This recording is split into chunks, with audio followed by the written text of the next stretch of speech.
and I'm hoping that I'll get a positive result in Supreme Court, because see, this case is, I have said this before, I'll say it again.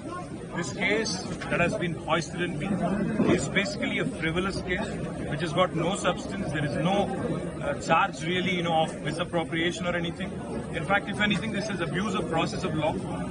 This is travesty of justice. So I do hope Supreme Court will hear my plea, my appeal, and will deliver justice. So would you be attending the ACB? Of course I'll be attending. I'm a law-abiding citizen. I have attended yesterday, I'll attend again on 9th. So also you have filed a file in High Court saying that you will be taking the lawyer which...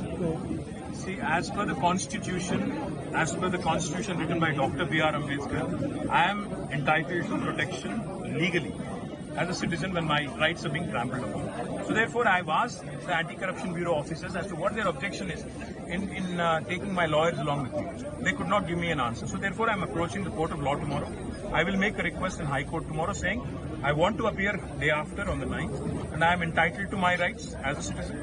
My constitutional rights are being trampled by way of malified intent. It's a politically motivated case, and things that I will not say will again come out in the media as something that will be attributed to me. So that's my apprehension. It has happened in the past with Mr. Patnam Narendra Reddy. That's something that I would like to avoid. So about ED case which is on... I will of course appear. I have nothing to hide, brother. I have nothing to hide. I have done no wrong.